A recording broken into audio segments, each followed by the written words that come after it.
దైవ మర్మములు అక్టోబర్ 3. సహోదరుడు భక్త సింగ్ గారి అనుభవంలో దేవుడు ఆయనకు బయలుపరిచిన మర్మములను అనుదినము పంచుకొనుట. నీవు ఆశీర్వాదముగా నుందువు. ఆదికాండము 12వ అధ్యాయము 2వ వచనం. ఆదికాండము 12:2-3లలో 7 ఆశీర్వాదమును అబ్రహామునకు దేవుడు వాగ్దానం చేసెను. నిన్ను గొప్ప జనముగా చేసి నిన్ను ఆశీర్వదించి నీ నామమును గొప్ప చేయుదును. నీవు ఆశీర్వాదముగా నుందువు. నిన్ను ఆశీర్వదించు వారిని ఆశీర్వదించెదను, నిన్ను దూషించు వారిని శపించెదను. భూమి యొక్క సమస్త వంశములు నీ యందు ఆశీర్వదింపబడును. దేవుని స్నేహితునిగా నుండగోరిన ఏ వ్యక్తికైనను ఈ 7 ఆశీర్వాదము వర్తించును. దీనిలోని ఒక్కొక్క పదమును చూచుదుము. నిన్ను గొప్ప జనముగా చేసి. ఒకసారి నువ్వు రక్షింపబడిన తరువాత నీ ద్వారా అనేకులు రక్షింపబడవచ్చును.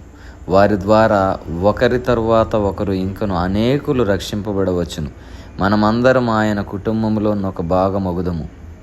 మన ప్రార్థన, సాక్ష్యము, ప్రేమ, పరిచర్య మొదలగు వాటి మూలమున ఇతరులు రక్షింపబడవచ్చును.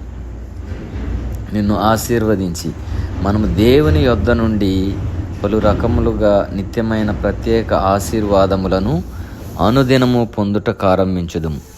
నూతన జీవమును బట్టి మరియు ఆయన ప్రేమను బట్టి మనము శాశ్వతమైన సమాధానమును, శాశ్వతమైన ఆనందమును, ప్రేమను, స్నేహములను కలిగి ఉన్నాము.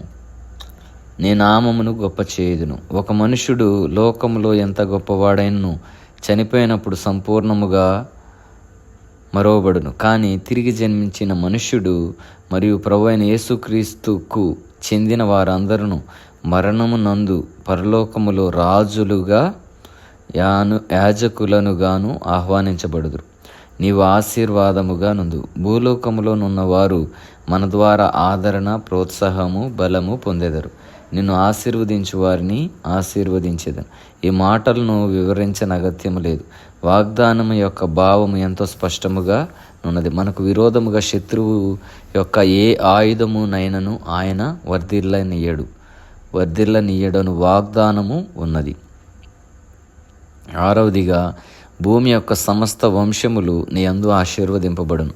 మనము సమస్త జనాంగములకు వర్తమానమును కలిగి ఉన్నామని ఈ వాగ్దానమును సూచించుచున్నది. ప్రభువు మనల్ని ఎక్కడకు తీసుకొని పోయినను అదే సువార్తను, అదే వర్తమానమును అందించగలము. 7వది 7 ఆశీర్వాదము. లోకము నుండి, లోక సహవాసముల నుండి వెలుపలికి వచ్చుటకు సిద్ధముగానున్న ప్రతి ఒక్కరి నిమిత్తము ఏర్పాటు చేయబడినది.